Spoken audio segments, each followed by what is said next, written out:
desert was burning. The air shimmered over the dry earth, as if the land itself were on fire. Rancher Cole Walker had been riding since dawn, following the faint trail of a missing calf. The only sounds were the creak of saddle leather and the soft thud of his horse's hooves. He stopped by a small creek that cut through the canyon, a thin ribbon of water fighting to survive in the heat. As he bent down to fill his canteen, a sound reached him, faint, desperate, a whisper or maybe a cry. He turned sharply. There, half hidden behind the rocks, lay a woman. Her dress was torn, dust clinging to her skin, her breathing shallow. Her long black hair spilled across the sand like a shadow. Cole rushed to her side. "Miss, can you hear me?" Her eyes fluttered open, dark, fierce, and full of pain. "Snake," she gasped, her voice trembling. "Bit me." Cole's heart pounded. He looked down and saw the swelling, her leg just above the knee, already red and burning. He could see where the fangs had struck. He knew what that meant. There was no time to think, no time to hesitate. "Don't move," he said, cutting the rope from his saddlebag and tying it tight above the wound. She gritted her teeth, clutching at the dirt. "No, don't touch." "Underskirt," Cole froze, his mind racing. The wound was high, too high. But he could see the venom spreading, the skin darkening, the pulse slowing. "Mom," he said quietly, steadying his voice, "if I don't get that poison out, you won't live another hour. I swear on my life, I'll only do what's needed." She stared at him, her chest rising and falling. Her eyes flicked to the cross that hung on his neck, worn and tarnished.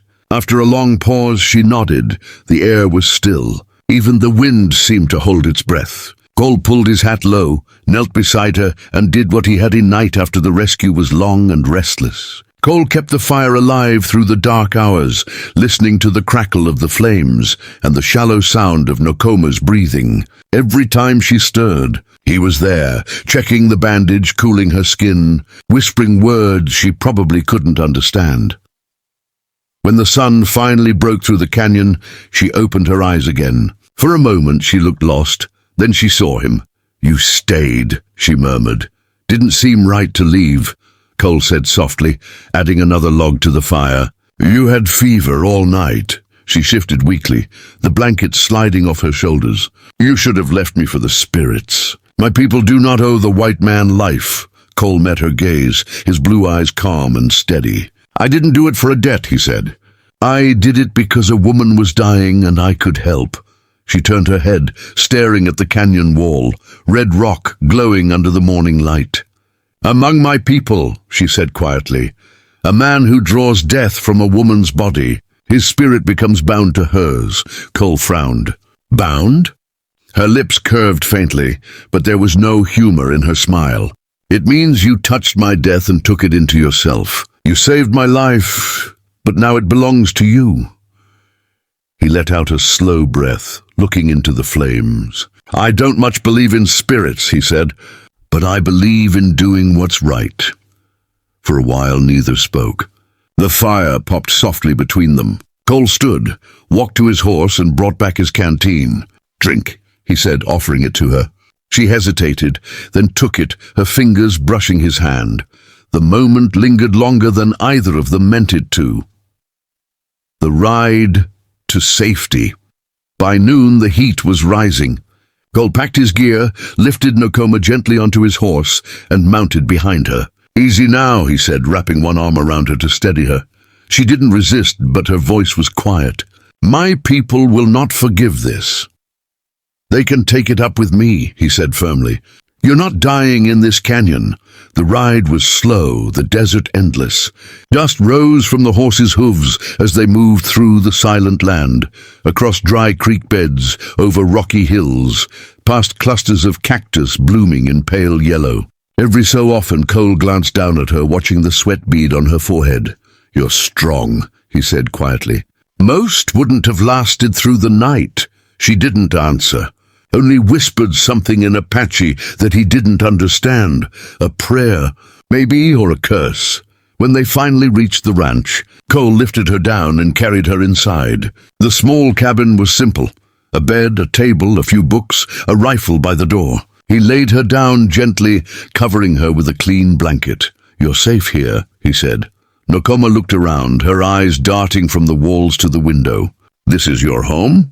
"It's all I've got," he said with a half smile. "And now it's yours until you can walk again." She stared at him, unsure whether to believe him or fear him. "Why would you risk yourself for me?" she asked. He hesitated, then said softly, "Because I've lost enough already." The Stranger and the Firelight. That night, a storm rolled across the plains, thunder echoing over the hills. Inside the cabin, the fire burned steady. Cole sat across from Nakoma, cleaning his rifle while she watched the flames. At last she spoke. "You have no wife?" He shook his head. "Not anymore." She turned her gaze toward him. "Then you are lonely." He gave a small, sad smile. "Guess that's true." She looked into the fire again.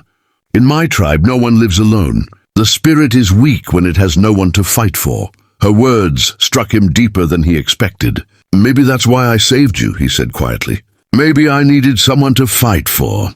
The silence that followed was thick, not uncomfortable, but heavy with something neither could name. Outside, the rain began to fall, soft against the roof. Nakoma looked down at the bandage on her leg, at the mark that would never truly fade.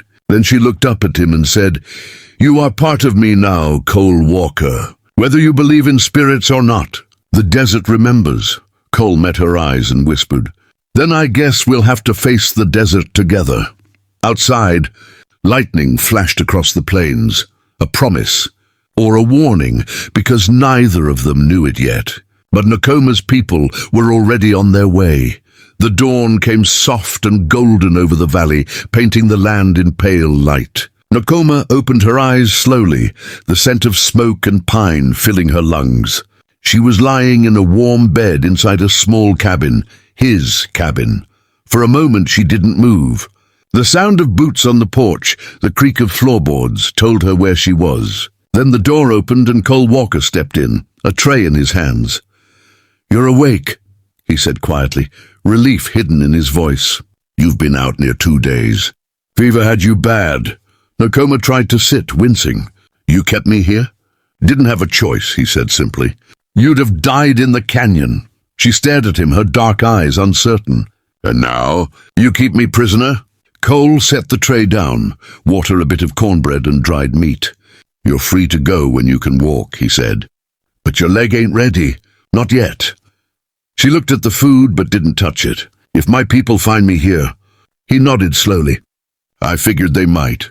But I ain't scared of trouble when it's for the right reason."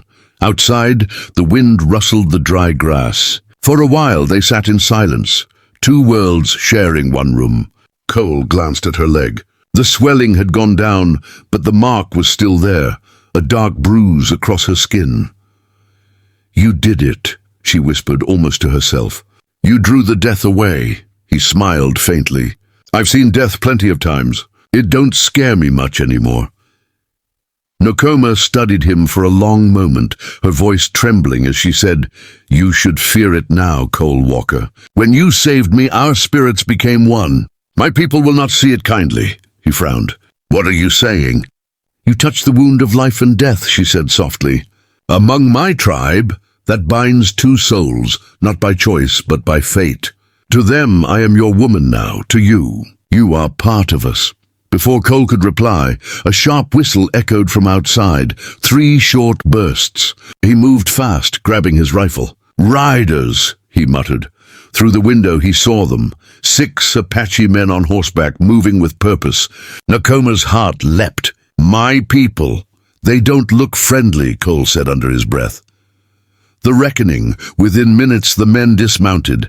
The one in front, tall, stern, scarred, stepped forward. Nakoma whispered his name, Taza, her brother. He called out in Apache, his voice cold and furious. Nakoma translated quickly. "He says you took me, dishonored me." Cole's grip tightened on the rifle. "Tell him I saved your life." She did, and Taza's expression shifted, but only slightly. He shouted again, pointing toward Cole. "He says saving me does not make you my husband," Nakoma said softly. But touching me does. Cole's jaw clenched. Then I reckon I don't have an argument that'll make sense to him. Before she could speak again, Taza raised his spear and barked another command. 2 men stepped forward, but Nakoma suddenly stood, unsteady yet fierce. "No," she cried, voice trembling but loud. "He is my bond by spirit. He saved me when the snake's venom burned my blood. The spirits chose him, not me." Taza froze. The others murmured among themselves. The air seemed to tremble with tension. Finally, the older man at Taza's side spoke, slow, wise, heavy with authority. Nakoma translated through tears. "He says the spirits saw truth. If the white man's heart is clean, he will be accepted as one of us." Taza looked from her to Cole, then nodded once. "Then prove it," Nakoma said softly. "Face him, not in anger, in trust." Cole low.